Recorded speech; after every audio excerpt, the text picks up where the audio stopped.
Oh, welcome to our Friday morning edition of the Yawa vlog here in our ocean studio, sitting above the Caribbean Sea. It's my pleasure to be with you. And my co host, once again, is the indomitable Wookie.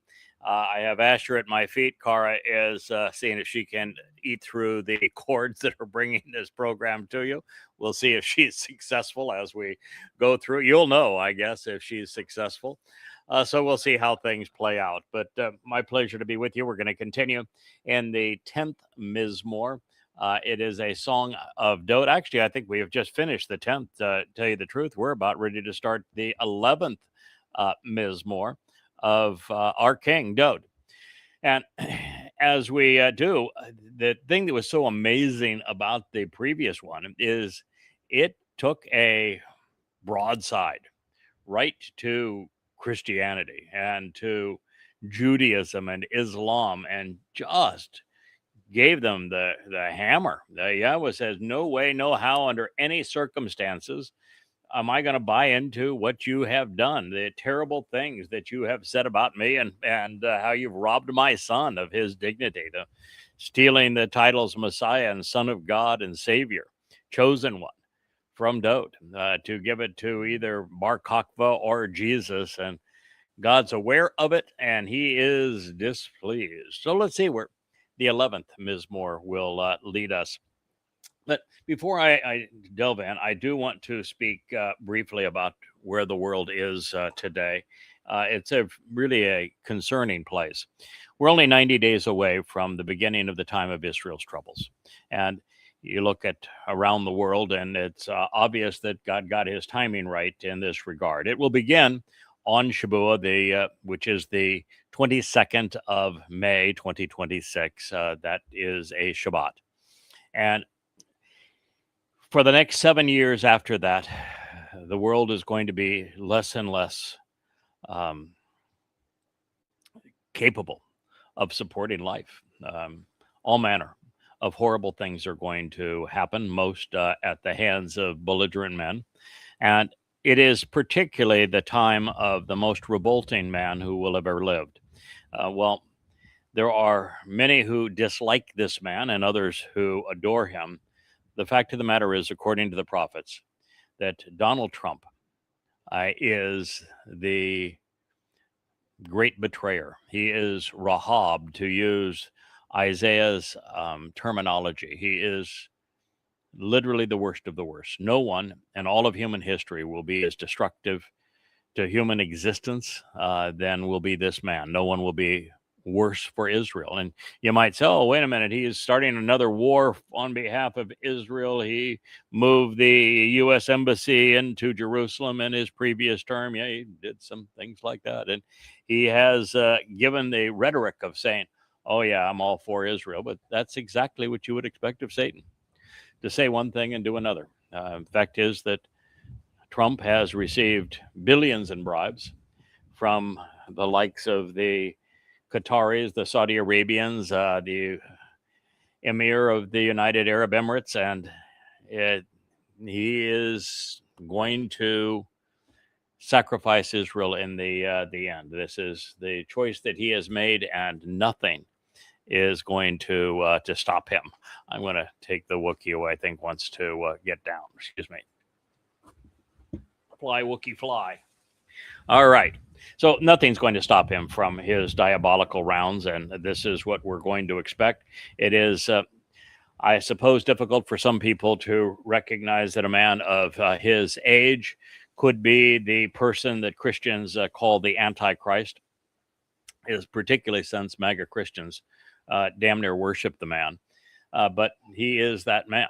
There is absolutely no question about it. There are many prophets that speak of him. In fact, the 10th Mizmor that we went over yesterday describes him to a T.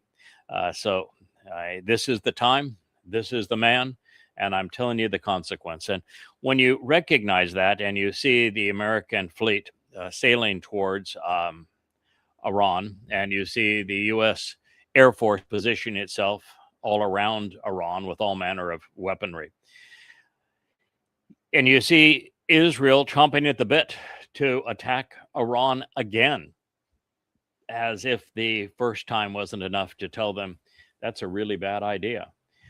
They are, what, 60% of Israelis want to go to war against Iran another time. And what they're missing is where they are on the calendar. Pull out the calendar. The prophets are clear. The next 7 years, beginning the 22nd of May of this year, is the time of Israel's troubles. They say that 2 out of every 3 Jews are going to die during this time. It's going to be the worst time in the history of the known world on behalf of God's people. Don't do stuff that is going to exacerbate that problem. Don't do it. Don't go and kick the bee's nest. Now you might say, oh, but we got to keep them from having nuclear weapons. That's the last of Israel's problems. Yeah, I viewed the realization that they were developing a nuclear weapon as a significant concern to Israel for years. And I just deplore all of the talking heads that are claiming that, oh, it's unfair, it's just propaganda from Israel, that Iran has never had any intent to build a bomb. It's just total lie. What nincompoops. Nobody, under any circumstances, ever enriches uranium beyond 20% for any purpose other than a bomb. And you don't cripple your economy. You don't undergo sanctions that are crippling to enrich that uranium to above 60% fissile purity, which means it's within a week's time of 90%, which is bomb caliber uranium-235. You don't do that. Nobody does that. That would be insane. It's 100% certain that they enriched enough uranium for over 30 nuclear bombs. And that's the only reason they did it, because the doctrine of the world had been that you are subject to being destroyed and attacked if you don't have nuclear weapons. But if you do have nuclear weapons, there really is nothing that a nation can do. That was the lesson of North Korea. But unfortunately, it does not always work.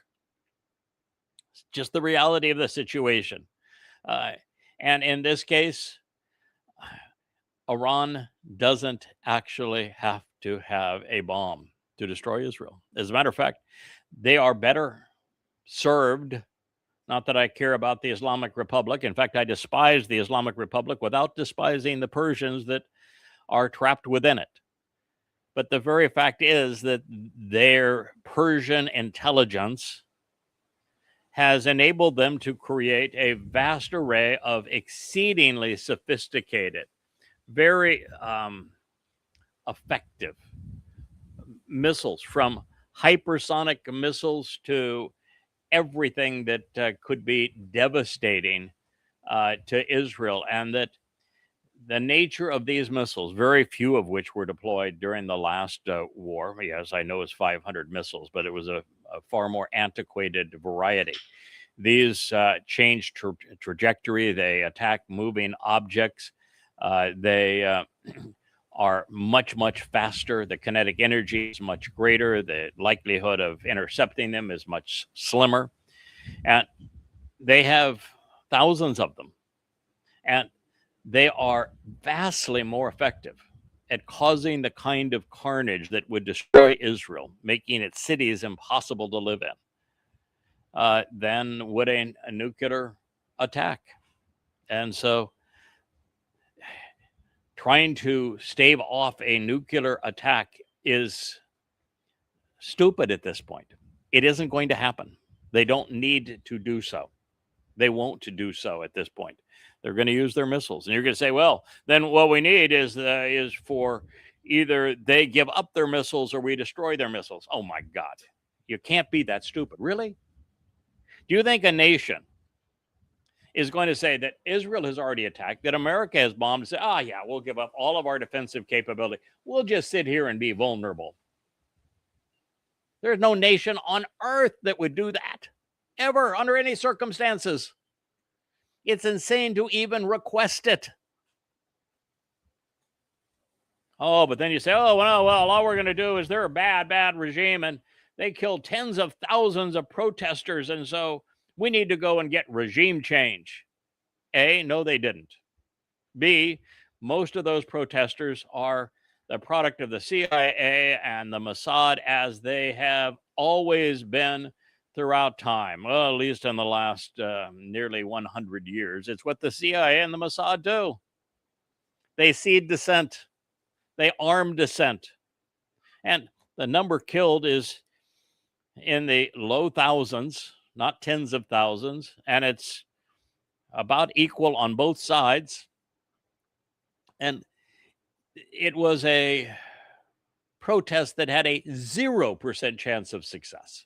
None. All it was is a pretext to attack in Iran again. You need to understand that. If you think that the majority of Iranians rose up against their government because they don't like wearing a hijab, or they don't like the socialistic practices of that government, or they don't want to be Muslims anymore, you're out of your mind. It's not true. It was so obvious in watching those protests that it wasn't even 1% of the Iranians that were protesting their government. And those who were protesting were violent. And you can't do that if you're going to prevail against an armed adversary like the Islamic government of Iran. It had a 0% chance of success.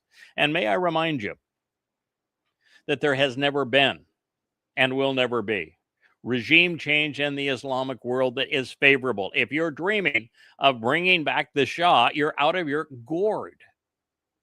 They're not going to bring back a king. Regime change in the Islamic world goes from bad to worse. Assad was bad. The Islamic State is worse. Gaddafi was bad.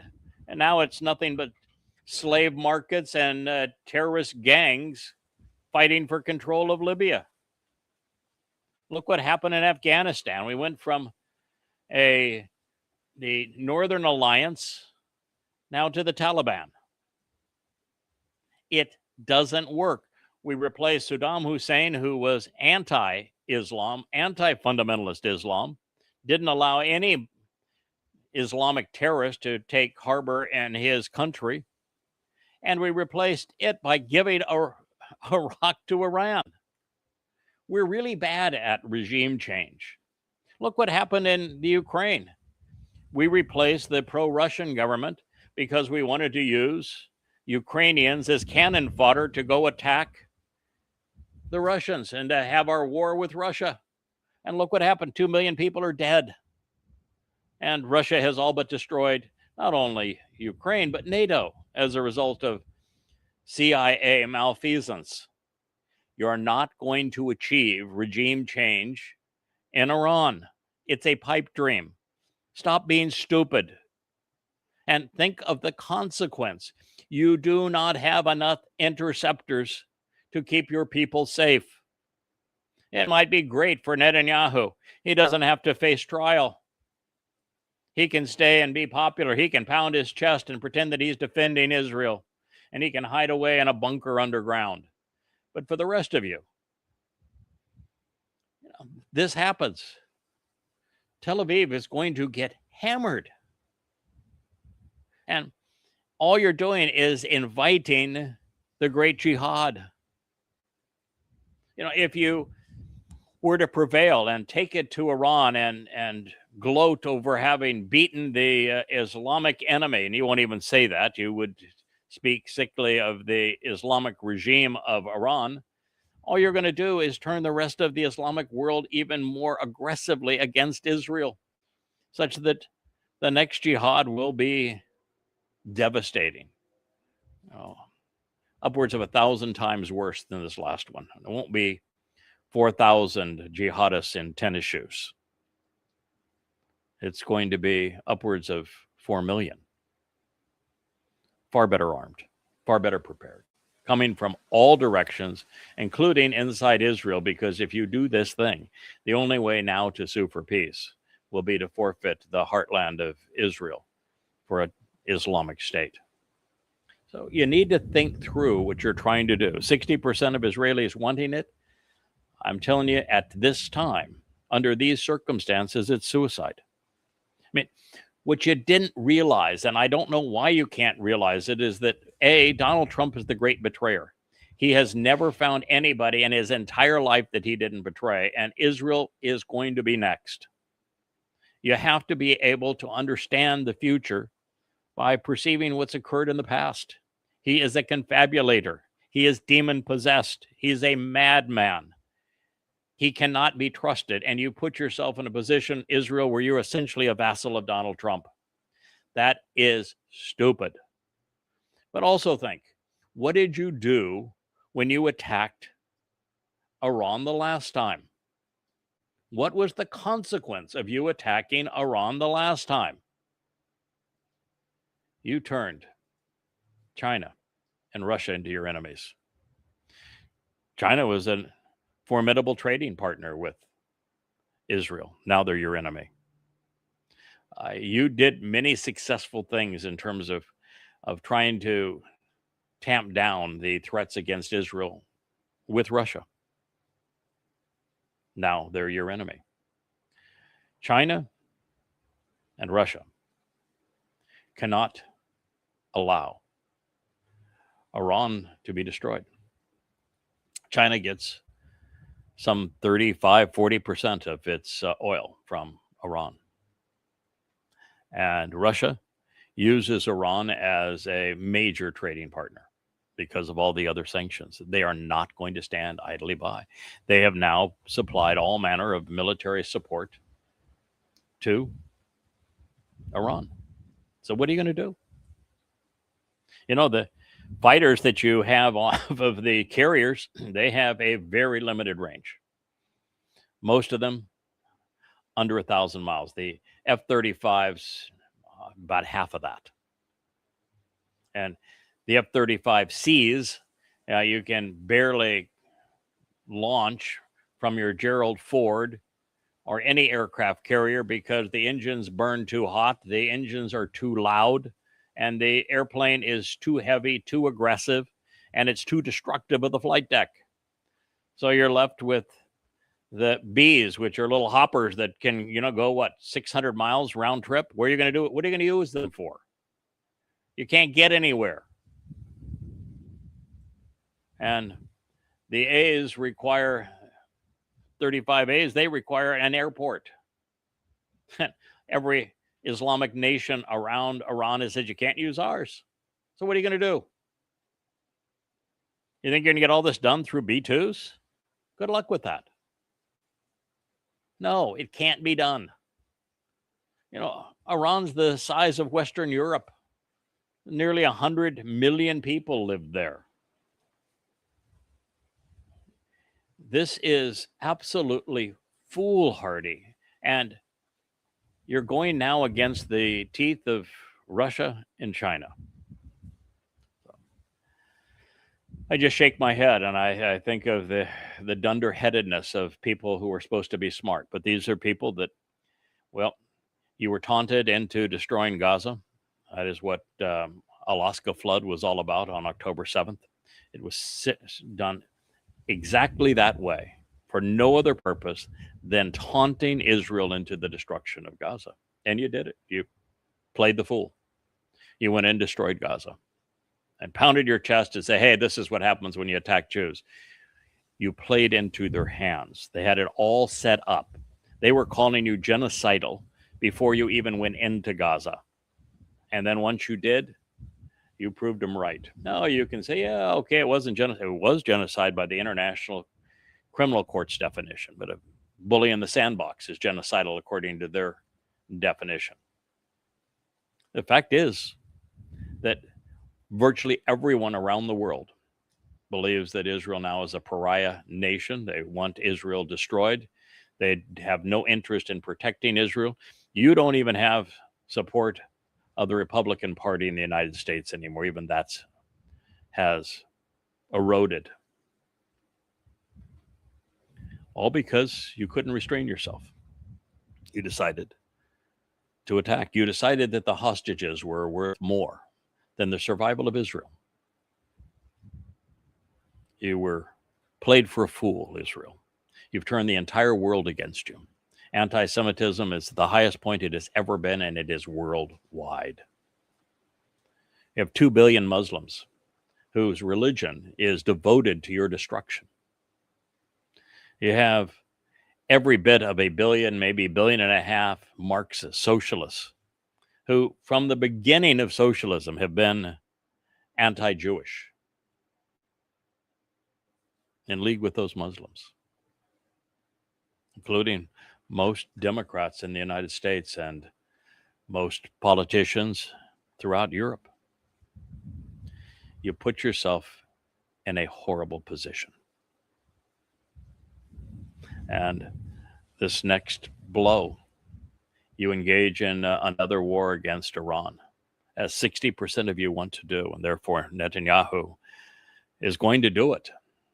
And Trump will likely do so as well, even though he is now being talked down into just a series of strikes that are said to move Iran into a position of either regime change or negotiations. No, it's not going to happen either. So what now? What now? You just haven't thought it through, but you haven't thought anything through really since the Exodus. During the Exodus, you were belligerent against God. You told him to shut up and go away. He did. And now you're pretending that God has your back. No, he doesn't. He's gone. He left you. He divorced you. He's not coming back to you until you come back to him, and there's no signs that you're coming back to him. You erased his name. You spit in his face. You ignore his Torah and replaced it with your Talmud, which you call Torah. Judaism is the religion God hates most of all, and yet you pretend that it is somehow godly. So you put yourself in a terrible position, Israel. You're vulnerable. The world's coming against you. And that's a mixed bag here. Let me tell you why it's a mixed bag. My job is to protect you. I can't protect you unless I tell you the truth. My job is to call you home. I can't do that unless I let you know that you are very, very far away from God at this point. My job is to convince you that you need to return to celebrating Yahweh's name, and that you need to come to embrace Dod as your Messiah, as the Son of God, as the chosen one, as the returning king.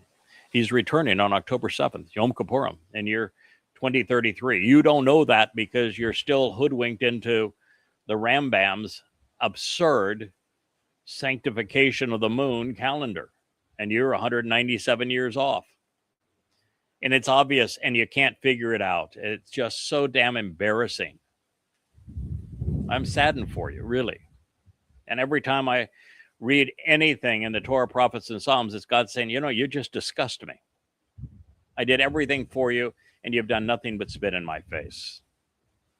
So I have to tell you the truth. And ultimately, I'm going to lay down my life to save you, at least a remnant of you. That'll happen on Teruah in 2033. But between now and then, my job is to educate you, to tell you what you don't want to hear, but what you need to hear. So this 11th Mizmor, it begins, to the everlasting and majestic God, Natash. It's the single most common of the introductions of the Psalms. It is to the eminent and enduring director. And you can say that this is for an orchestra, and he is the conductor, but there were no orchestras and conductors.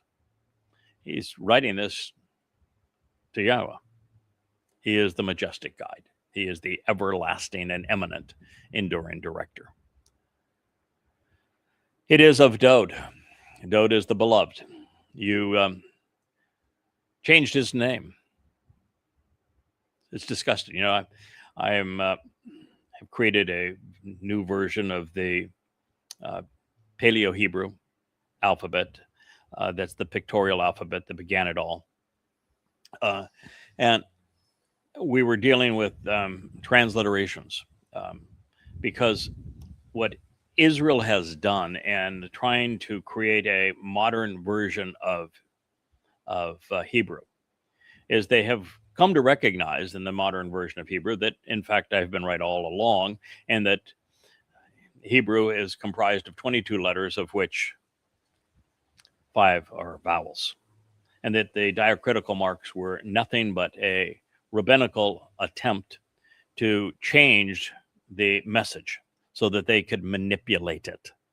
And they changed, in particular, the pronunciation of the letters in Yahweh's name. Well, the Wah in Dode that makes that Od sound is one of those letters. They turned it into a B. It's not a V. There is no V in the Hebrew of the Torah, prophets, and Psalms. It is a Wah. They even turned the B, the Beth, into a V as well. But no, it does not exist. They turned the Tazde, the TS, into a Z. But there is a Z in Hebrew. It just manipulated the language horribly. So I'm going to tell you that the name of the king who is returning, who is God's firstborn and beloved son, according to God, who is the Messiah, according to God, and who is the chosen one, according to Yahweh, who just happens to be God, that his name is Dode. It's not David. It was written Deleth, Wah Deleth, some 750, almost 800 times.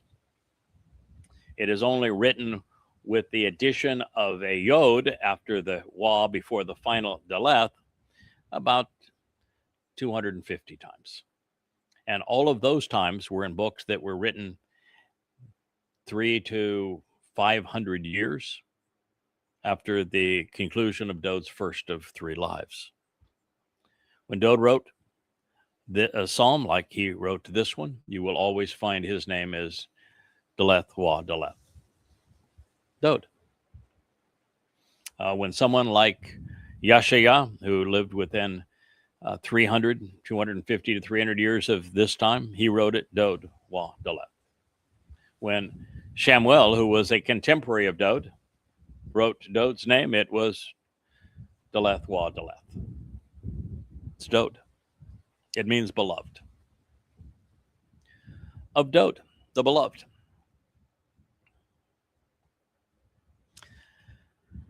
That's the introduction. With Yahweh, and this is rather important for you to know, you erased Yahweh's name. It is despicable. It is reprehensible. It is the greatest crime ever perpetrated by the Israelites, by those who refer to themselves as Jews. You even wrote Yahweh out of your own name. And Dode, you are Yehud. In plural, you're Yehudim. Yehud is a compound of Yahweh and Dode. It means Yahweh's beloved. You wrote Yahweh out of his own Torah. You removed his name from his prophets. You removed his name from your name and call yourself Jews as opposed to Yehud. And you can complain all you want. You say, no, nobody knows how to pronounce it. That's not true. The rabbis came up with the Shoah system. They call it Shiva system because they can't pronounce any of the letters, for the express purpose of deceiving you, of changing the pronunciation of the Yod, the He, and the Wah. But it's obvious because they couldn't change the pronunciation of every word. Are you familiar with this title called Torah? Where do you think you get the O sound in Torah? Why don't you look it up? It's from the Wah. The is pretty self-explanatory, isn't it? It's in Torah, isn't it? When Yahweh introduced his name, his one and only name, to Moshe, what did he tell you it was based upon? In the case of almost all important Hebrew names or titles, God defines that name or title and he tells you the basis of it. What did he tell you was the basis of his name? It's a verb. You know it? How about Haya? You familiar with Haya? Yeah, it means to be, to exist. And since Hebrew doesn't have past, present, or future tenses, and all verbs are liberated in time, it means in first person would be ihaya. I was, I am, I always will be. Haya. Now, wouldn't Haya tell you how to pronounce the ya as well as the concluding ah? And Torah tells you how to pronounce the o? Or how about that other word that you say to each other? Shalom. How do you think you get the O sound in shalom? Where does that vowel come from? Why don't you look it up? It's from a Watu. Dode pronounced Yahweh's name. He was God's beloved son. He was the anointed Messiah. He was the proclaimed king. He is the returning king. He is God's chosen one. God said he was right. And he pronounced Yahweh's name, wrote Yahweh's name. How is it possible that Yahweh and Dode can both be wrong and your rabbis can be right? Oh, wait, you want to answer that question? With Yahweh, I find someone whom I can trust to keep me safe. Chesah. I am comfortable. I am restful. I am reliant. I'm at peace. I'm protected in perfect harmony, having properly placed my confidence. Oh, what a wonderful world is that confidence thing. They're insecure people view confidence as conceit. Those who know Yahweh, those who are well versed in what he is offering and expects in return, one who study his testimony, know that one of the things that God wants most in us is to be so observant and thoughtful that we come to trust and rely upon him, and we are therefore confident. No one speaks for God that is wishy-washy, that is humble, that is contrite. God doesn't do humble. He doesn't do anonymous either. And so Dode says, in Yahweh, I find someone I can trust to keep me safe. I am comfortable with Yahweh. I have placed my confidence in him. God does not want to be feared. He wants to be known. The better you know him, the more confidence you can place in him. The single thing that you must do to be part of, well, there's 5 conditions of the covenant, but after walking away from Babel, from religion and politics, this intermixing of truth and lies to confuse and confound this, the next thing you must do is come to trust and rely on Yahweh. Place your confidence in him, as opposed to religion, as opposed to politics, as opposed to the IDF. Oh, by the way, what did the IDF do for you on October 7th of 23? Why did they do nothing for 8 to 10 hours? Some say 12. Where were they? Where were the Apache helicopters? Where were the tanks? Why didn't someone notice that that most expensive barrier wall had been breached? Why wasn't somebody reading Alaska Flood, the preparation plan that Sinwar and others had written and distributed, since you had a copy of it? Why didn't you take heed with all of the warning that IDF enlisted gave you, and yet your higher-ups paid no attention? Why is it that the man who was prime minister of Israel is still there after bungling that response? Why is the head of the Mossad the same? Why didn't you fire the head of Mossad and the Shin Bet and military IDF intelligence when they all let you down?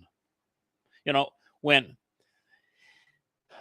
4,000 or so Islamic jihadists, and mostly in sneakers, came across that fence, why didn't you go behind them immediately and seal that border? Because they started at 6 in the morning. The second wave wasn't until 12, and the third wave was around 2 o'clock in the afternoon. Why did you allow them to continue to come in over hours? Why did you allow them to go back into Gaza and take your hostages there?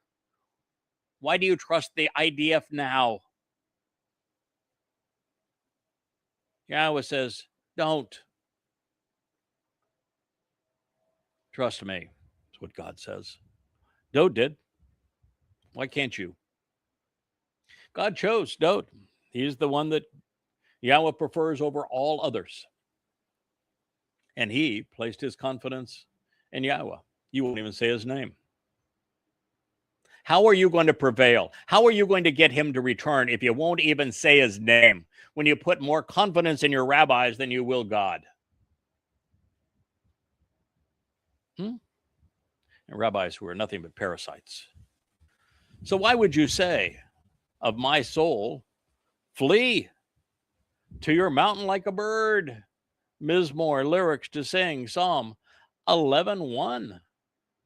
So why would you say, Ik Amar? How is it that you claim of my soul, la nefesh ane, my consciousness, my character, my inner nature, my personality, my aptitudes, flee, flutter away, wander away aimlessly, shake and lamenting while going astray to your mountain like a bird? Well, religious leaders would have Dowd, David, all but disappear. That's what they want. They want him to go away. Yeah, they'll read horrible renditions of his Psalms as prayers. But not one of them is a prayer. God doesn't even want you to pray. And it has been the order of religious leaders that when Rabbi Akiba created his false Messiah that caused Rome to come in and murder hundreds of thousands of Jews, causing the diaspora, leading to the Holocaust, causing the land to be renamed as Palestina, that little problem that you have right now. That was all because Rabbi Akiba preferred Bar Kokhba, son of a star. Oh, yeah, that's that star that you run around with. It has nothing to do with David. It has all to do with Bar Kokhba. He was son of a star. He chose him. He preferred him. He wanted Dowd to disappear. Every prophecy says it's Dowd who is returning and would have returned in 33 CE, year 4000 Yah, to fulfill Pesach, Matzah, and Bakudim. But you didn't want any part of that. Nope. You wanted Dowd just to go away, to disappear. You didn't like God saying that he was his beloved son. So you wrote a principle of Judaism that says that God can't have a son. Calling God a liar? Obviously you are. You're rooting for an unknown Messiah to show up on an unknown date rather than knowing that Dowd is that Messiah, according to Yahweh, and that his return is on October 2nd, 6:22 p.m. as the sun sets in Jerusalem on Yom Kippurim in year 6000 Yah, which is 2033. It's obvious, but you don't know. In Christianity, both Paul and Peter claim that Dowd was buried and corrupt and rotting in his grave, so that they were free to steal all of the prophecies that pertain to him and all of his titles. And they did.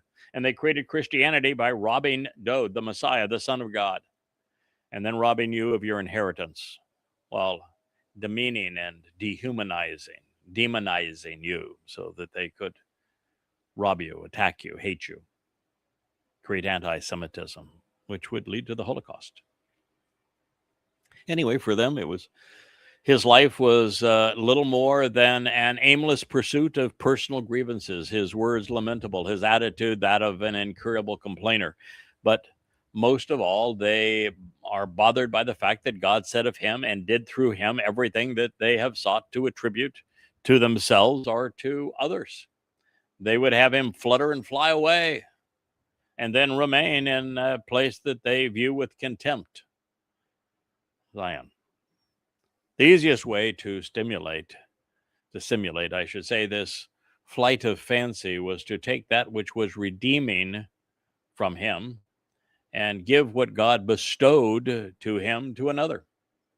And so doing, at least in their eyes, his life became irrelevant, as did his kingdom, his titles, his people, his purpose, his prophecies, and his songs, even his relationship as the Son of God as the exemplar and enabler of the covenant, was reduced to be nothing more than a forefather of a nameless Messiah. He was a sperm donor, you know. What had been written about him was spun in the centrifuge of replacement theology, or I call it replacement foolology.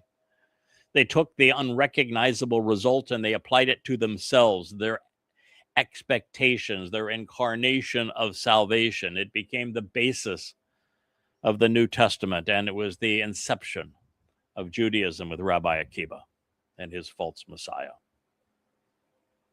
So in this regard, Dode was observant, but not the least bit amused. He put us all on notice. This is brilliantly written and vividly depicted.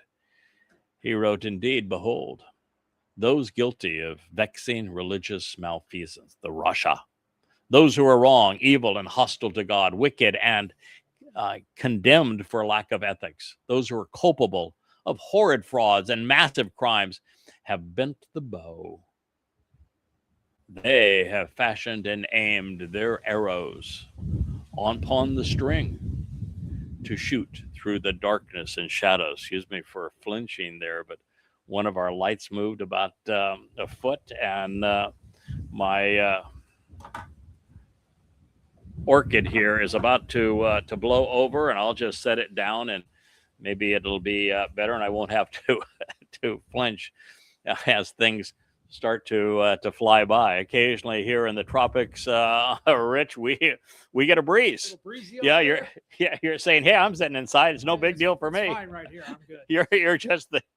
You're just the mouth that moves. I'm running the show.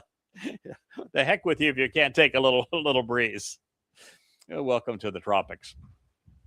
And so they've said, according to Dode, those who are religious, those who are guilty of malfeasance, they have bent the bow. They have gone on the attack. They have fashioned and aimed their arrows upon the string to shoot through the darkness and the shadows, the depression and despair of being unreceptive, through the doom and gloom derived from a lack of light, at those who are straightforward and correct in their thinking and judgment. Oh, they don't like it when you simply tell them the truth. You know, I listen to rabbis all the time because social media makes them available to us, and they're pontificating all manner of things. And I will post them on a site that is dedicated to denouncing them because their own rhetoric proves that they are full of it. They are just unbelievably lost. There is no correlation from what they say and what God said. They are doing nothing but antagonizing God. And until Israel, you recognize that there is no solution. There's no salvation. There is no even endurance of Yehudim as an ethnicity or Israel as a Jewish state. So long as rabbis have influence in your life and in your nation, and they do, and they're nothing but blood-sucking parasites, you need to disown them. You need to reject them. And that is what Dode is encouraging you to do here. So this is prophetically addressing a number of things, and all are related one way or another. It's addressing the horrible malfeasance of the birth of Judaism under the rabbis when Rome came a calling not once but twice. So this is also being critical of Imperial Rome and the Roman Catholic Church that was empowered because of what rabbis had done, and what Paul, as a failed rabbi, did as well in writing the Christian New Testament. The Holy Roman Empire and all that would grow out of this beast, including Orthodox and Protestant Christianity, European kingdoms, and indeed the Third Reich, and now the Fourth Reich under Donald Trump, has bent the bow of religious malfeasance and pointed their arrows directly at Yahweh's people, Yehudim, people who refer to themselves now as Jews. The following statement is a rhetorical question. Dode is asking us if we know the most appropriate way to respond to what Paul and his Roman Catholic Church have done to demean and replace Yahweh, his Torah, and his covenant. Indeed, when the most basic principles, Shath, the foundation and the essential elements, that which frames and defines these very issues, the means of support from sheath, that which is put in place, appointed and fixed, constituting the proper mindset and response. When that is all torn down, broken apart, dismantled, demolished, destroyed, overthrown, superimposed, what should those who are right do? What should the Shadak do? Mizmor Psalm 113:3. The most Sadak of all men is Dode. He wasn't always Shadak, but of all men, he was the most Shadak. He is the man that Yahweh called Shadak. It isn't because he was always right, but because in the end, he was certainly more right about God than any other.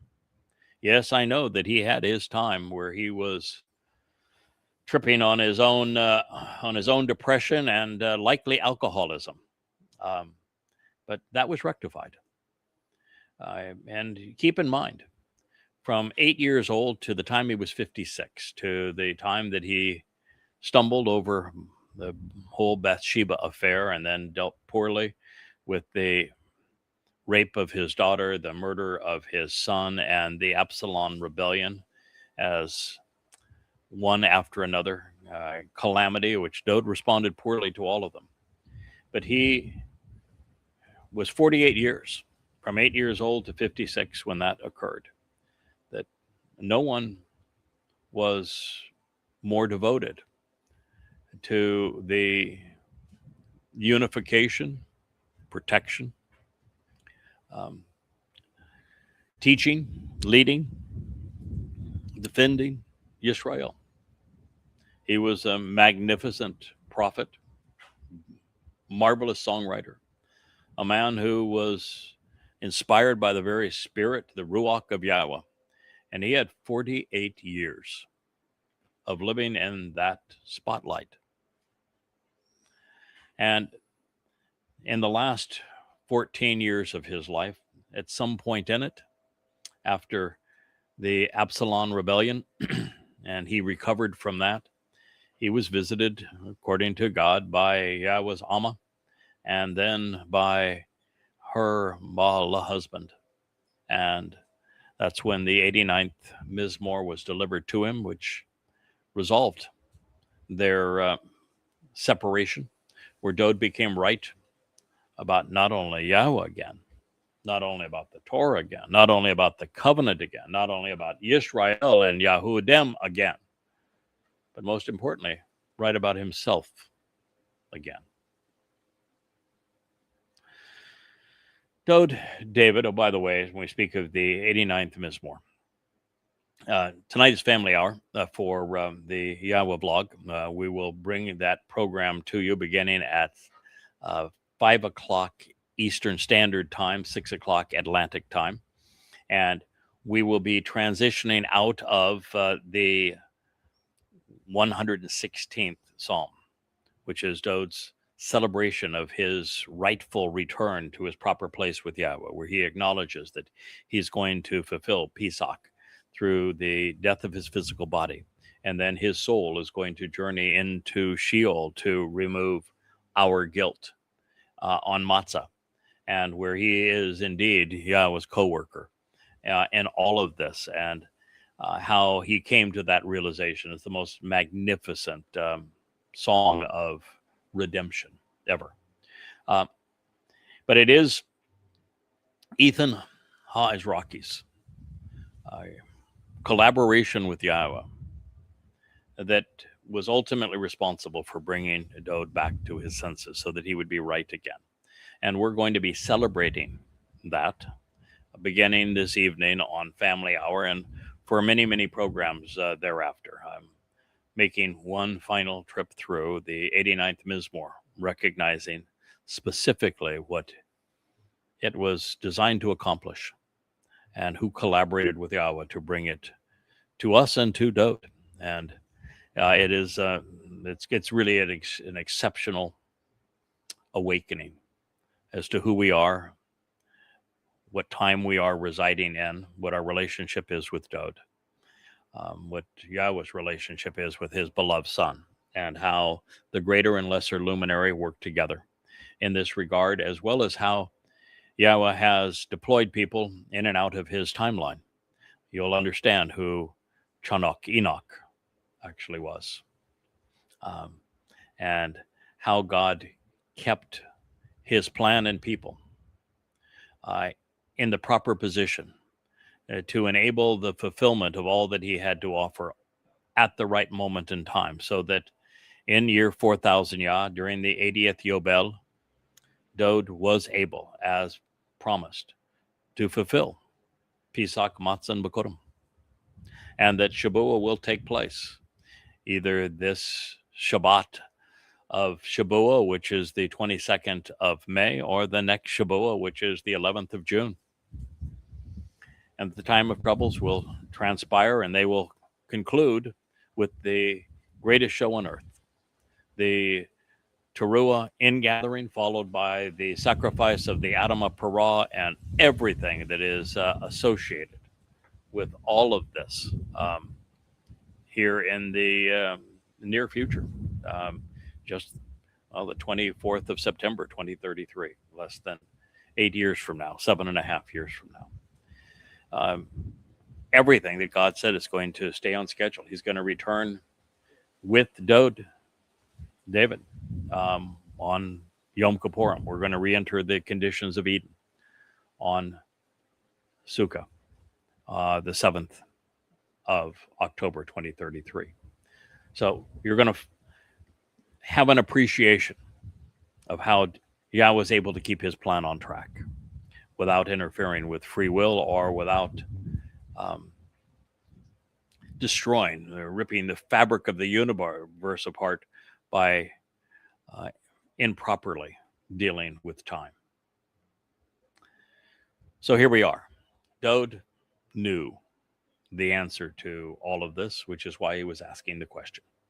We know it too, because we have read what Yahweh inspired him to compose, and having studied his response, it should reflect our own.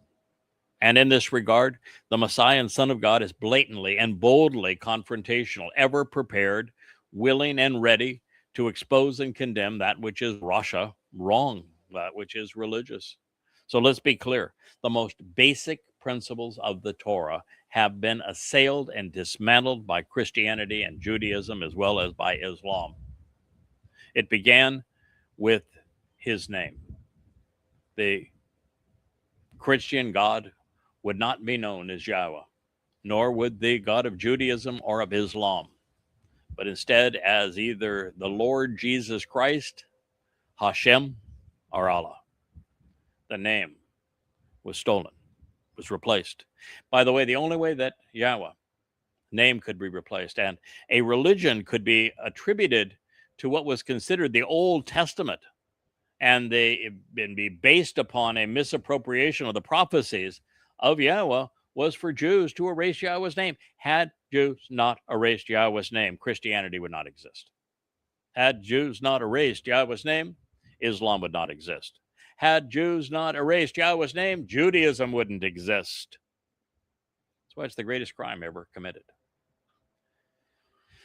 Yahweh's teaching and guidance would be characterized by both Judaism and, again, by Christianity as a laborious list of arcane laws, and both religions would say many were no longer relevant and could neither be obeyed nor would they save. Yahweh's covenant was replaced with a new and different one. Case of Judaism, it was a religious covenant. Case of Christianity, it was one with the Goyim and the church, completely detached from the Torah and from Yisrael. Its conditions and benefits would be forgotten and annulled, and each superseded by religious mandates. The invitations to be called out and meet with God, the Mikre and the Moedim, they would suffer a similar fate, each superseded by a Babylonian holiday beginning with, well, Christmas and Easter, or in the case of Judaism, with Purim and with Rosh Hashanah, and a 7-day Passover, as opposed to Passover simply being the first day of Chag Matzah. Chag Matzah doesn't even exist on the Jewish calendar, and it's the most essential day. They don't celebrate Bikurim. They don't celebrate Shabuah. But they do celebrate Purim, which is from the book that is just absolute historical rubbish in Esther. They celebrate a Rosh Hashanah as the beginning of their high holy days, not knowing that it's the beginning of the Babylonian New Year and that God established Teruah, and they don't even know what Teruah means. They view Yom Kippurim, which they call Yom Kippur, not knowing that it was always plural, as a day of atonement, of affliction, of abasement of one's soul, as opposed to a day that we celebrate our Kippur, reconciliation with Yahweh, and the reconciliation between Yehudim and Israelites. They have no idea that Sukkah doesn't represent 4 species, including an ugly, sour, yellow, wrinkly fruit, but instead represents a return to the garden, where a remnant of Israelites will be allowed in based upon what happens on Teruah. Everything's been corrupted. Christmas, Easter, New Year's Day, Rosh Hashanah, 7-day Passover, Purim, Hanukkah. It's all perversions. Don't like what God said, so men have established their own holidays. The Shabbat was torn asunder as Sunday came to resign as the Lord's day, and in Judaism, the Shabbat became the most difficult, do-nothing day of the week, as opposed to a day to celebrate the relationship with Yahweh. Hebrew was discarded or created anew in favor of either a language now that bears very little resemblance to the past, or in the case of Christianity, favor of Greek, then Latin. And the truth was lost in translation. Israel was demeaned and cast aside for a Gentile church in one religion, and it became a artificial construct upon which to layer the Talmud and Judaism upon in the other. The intended relationship became a fraudulent series of religions, Christianity, then Judaism, and Islam. Truth gave way to faith. Reliability became changeability. Consistency was overthrown by contradiction. Even Dod, Yahweh's beloved son, chosen one, branch, protective shepherd, set apart one, anointed Messiah, sacrificial lamb, and eternal king, who is the returning king, the one that God said is not only the exemplar of the covenant, but the man who is the enabler of the covenant, which is the only way to have eternal life. He would all be mischaracterized, robbed of these achievements and accolades to make either Jesus or Bar Kokhba appear credible. And then after affording their Greek or warlord a name and title, Christians, then the practitioners of Judaism under Akiba, deprived Dod of his role as the Passover lamb, negating their salvation. Prayer, which is defined as talking to God, replaced Shama, listening to him. God never asks you to pray to him, but he does ask you to listen to him. Even the place where in the Torah it says, listen, Yisrael, Yahweh, your God is one. Judaism, you turn that into a goddamn prayer. What in the hell's wrong with you? Yeah. Yabbering to God, religious nonsense took precedent over listening to him. You wear boxes on your arms and your forehead. You have dangling threads from your waist. You have curly cues from the side of your hair. You're in mourning suits. Why? None of that is discussed in the Torah. None of it. You've corrupted it all. You've made it all up. From there, it would be simply a matter of how to bewilder the masses such that they would reject the truth and believe in the most perverted of lies, and how you could make money from that scheme. Well, with Christianity, God would be born as a baby on Christmas Day. Yeah, baby God, imagine that. And a dead God, he would die. Yeah. The Christian God is so lame, men could kill him. Well, it was the Jewish Messiah wasn't much better. Men killed him too. His symbol would be that of a dead God on a stick. Well, and the other one would be a star.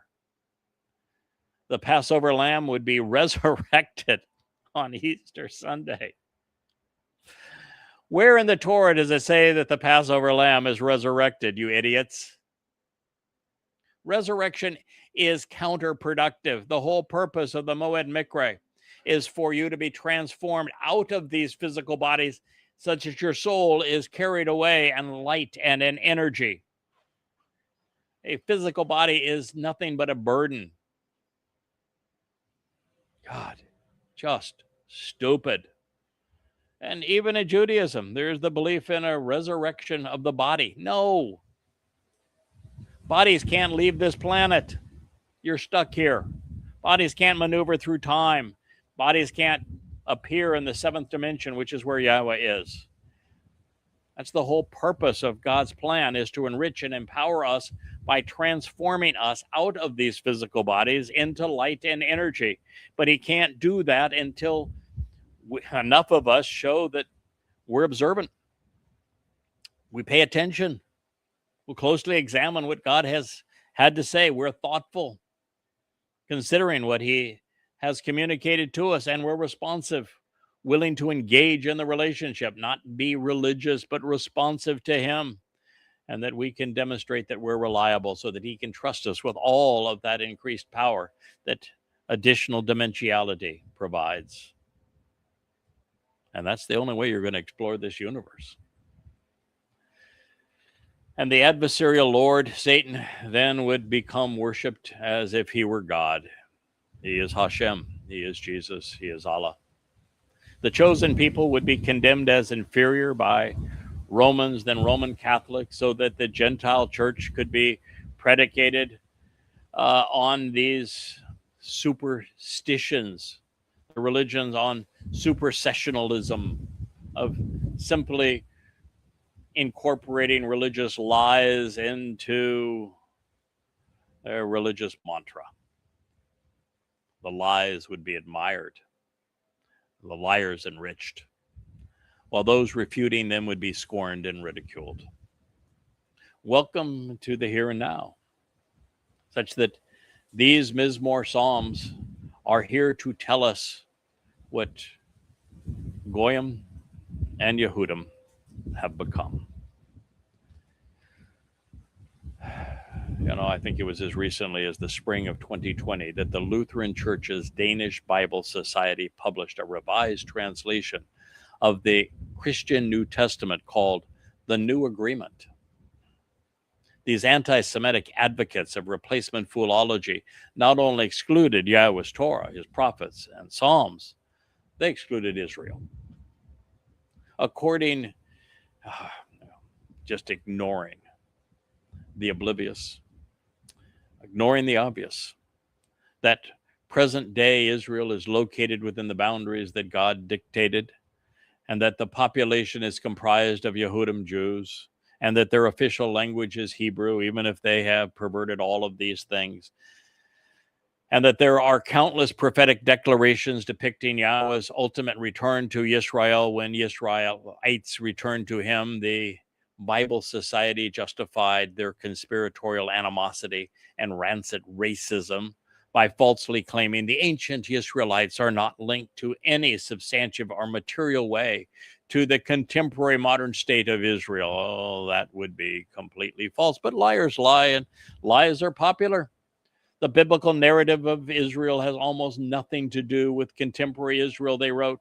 other than the international manipulation of sacred text to justify a political project. That's cited from a speech given by Evangelical Lutheran Church pastor Robert O. Smith, a future detainee in hell, a stalwart of the World Council of Churches and a proponent of the boycott, divestment, and sanctions movement against Israel. There's a reason that God is going to hold these buffoons accountable. There's a reason for judgment. There's a reason that Sheol exists. It is for them. When liars lie, especially religious narcissists and self-aggrandizing psychopaths, they almost always project their own faults on those they oppose. This is precisely what occurred here. It is what the Danish Bible Society is trying to justify as a political project. They have manipulated their text to claim for themselves something that has nothing to do with them or with God. At the same anti-Semitic conference, a Fakistinian Lutheran pastor, Mitri Rahib, chimed in, "It wasn't the Lord God who promised Israel the land, it was the Lord Balfour." He would indict himself further with, Jesus was a Middle Eastern Palestinian Jew. That is akin to claiming that a camel was the result of mating an extinct ass with a lion. Now, while I can't speak for the Lord, Yahweh spoke of Yisrael, of Zion, and of Jerusalem over 3,000 times in his Torah, promising to return to this very place on behalf of his people. And that day was known, Kippurim 2033. Unfortunately, based upon what Dode revealed in his Mizmor, those of us who have come to love what Yahweh adores will have to endure the putrid presence of jaundiced verbiage of those like these who oppose Yehudim and Yisrael. But to oppose Yehudim and Yisrael, other than their politics and their religiosity, is to oppose God. Life is about exclusion and inclusion. We are each afforded the opportunity to choose between God and man, and most have chosen the religions and politics of men, particularly Jews. Long ago, some 14 billion years looking back from our relative position in the universe, just 6 days from God's, Yahweh made a decision that he would never change. Since he created the universe, conceived life, authored his Torah, and offered his covenant to become part of his family, everything our Heavenly Father could do with us or through us, he would not do alone. In heaven, he has positioned and empowered us to expose and condemn those who would do that which he has warned against. Whether or not we engage as he intended is up to us. But be aware, even though, I should say, Yah is leaving these decisions up to us, even though he is working through us. He is absolutely aware of our choices in this regard, particularly when they favor him or oppose his people. This will be our last statement from this marvelous Mizmor or Psalm, the 11th in this program, as we then set apart the rest of the day to prepare for your listening family hour as we return to coming to know who Ethan Ha-Israeli actually is, how he relates to Enoch, and how he pertains to the Amma of Yahweh, who was able to intervene on behalf of Dode and return God's son back into a Sadak, rightful relationship with his father. That will be again this evening from our library studio. So it says Yahweh, which is an accurate transliteration of the name of God, guided by his Torah instructions and his Haya existence, is in his set-apart sanctuary. That's where he is now. He is positioned within his separated and uncommon residence from Yokol, having the capacity and power to endure, overcome, and prevail. You need to know that Yahweh is seven-dimensional. All of Yahweh will not enter the 6 dimensions of our universe. He most certainly cannot enter in totality the 3-dimensional realm of humans here on earth, God cannot become a man. Now, God can project a tiny aspect of himself. He can project his nephesh soul. He can project his ruach spirit. He can project aspects of his light. He can project aspects of his voice. He can deploy his malach messengers to interact with us. But the totality of God always resides in the seventh dimension. It's just like if I draw a picture on a piece of paper, I can't, and that's in a flat realm of 2D. As a 3D object, I can't enter two dimensions.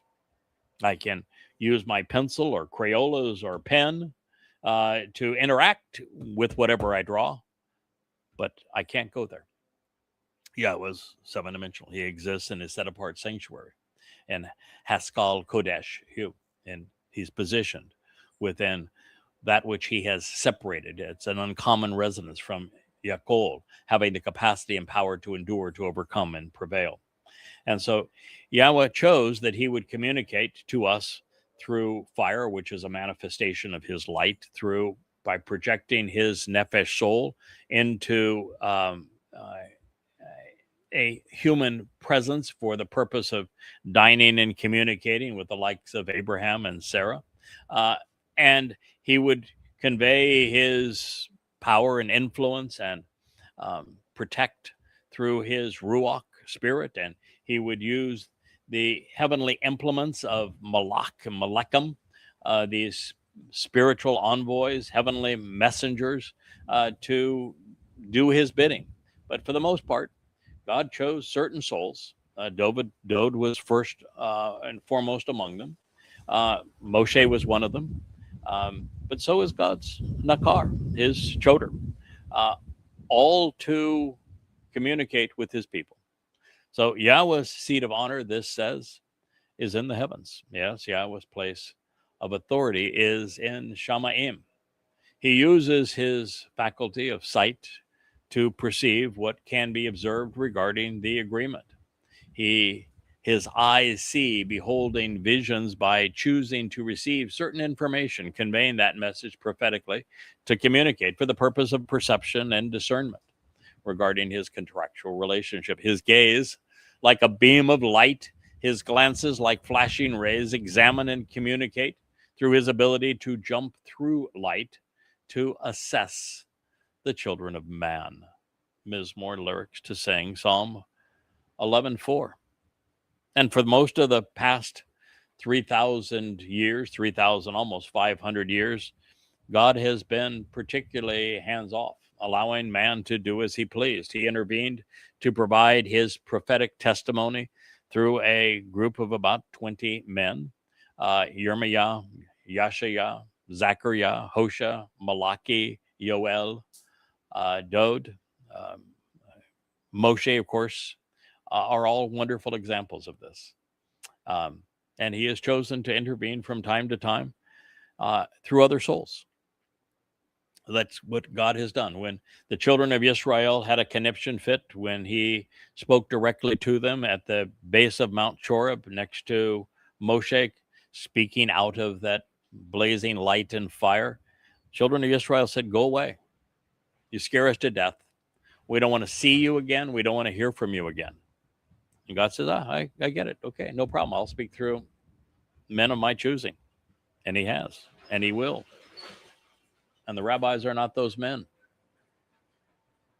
So Yahweh consented to have his beloved son, Dode, fulfill his obligation to serve as the Passover lamb and to honor his promise on behalf of the covenant regarding unyeasted bread, firstborn children, and the promise of 7.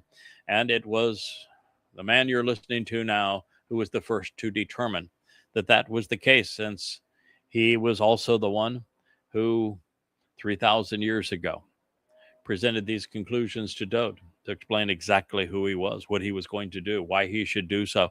And in a way that Dode didn't just say, "You want me to do what? That Passover lamb thing does not sound like any fun. You want my soul to go into hell to deliver other people's guilt? Yeah, of course, my own too.